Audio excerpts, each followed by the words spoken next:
A lot of the time as coaches we encourage the use of height when you're moving into the front corners to alleviate pressure, and hopefully a lot of you have seen my video on Instagram that got you to have a go at guessing which cross-court lob was in and which one was out, which you're seeing a clip of now. So I just want to go over a real common thing that seems to happen when people do cross-court lob is they start to pull the ball out and over towards the sidewall, and then your error count starts to go up and you start to think, oh, I shouldn't really be playing the lob now because I'm making a lot of errors. Well, long term, the solution is to still carry on playing the lob, but try and change a few technical things to help keep the lob a little bit narrower and making sure it stays in the court and not tracking over towards that sidewall.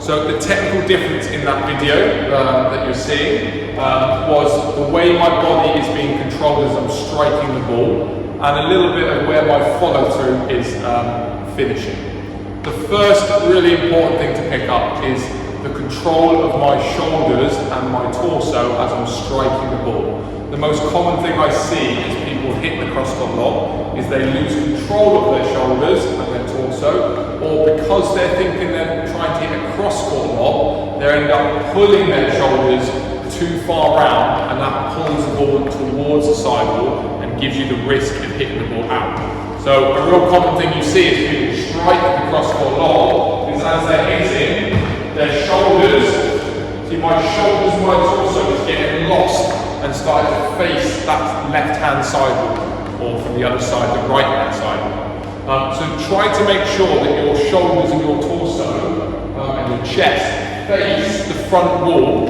as you're hitting the ball. So as you're striking the ball here on your cross-court lob, my chest and my torso are completely front on as I'm trying to make contact with the ball. The other thing you'll notice is that my follow-through then extends between my shoulder and my head. It doesn't pull across my body. Again, that would give risk of hitting the cross-court lob out of court on the sidewall. So make sure the follow-through as well extends between your shoulder and your head as you're hitting the ball.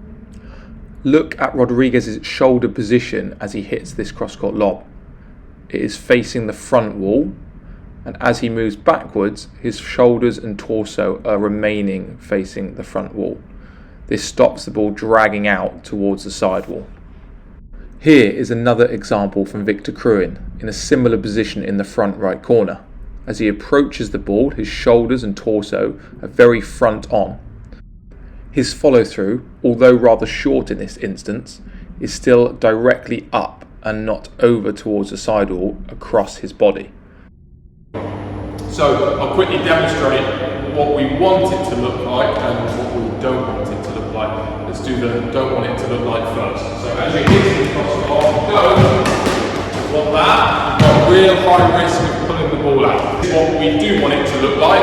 So hitting across the ball, see my shoulders completely front on as I'm hitting that cross the lob, and my follow through is right up between my shoulder and my head. So give that a go. Get a bouncing ball, get a red dot, feed yourself the ball on the front wall, just practice that feeling of keeping your shoulders front on and your follow through up into that direction, and then start to implement it into some drills and maybe some more open play as well when you are playing across the lob. Think about where that follow through is going and thinking about staying rock solid with your shoulder and torso position as you strike the ball. That should reduce your error count and still make it very tricky for your opponent to deal with.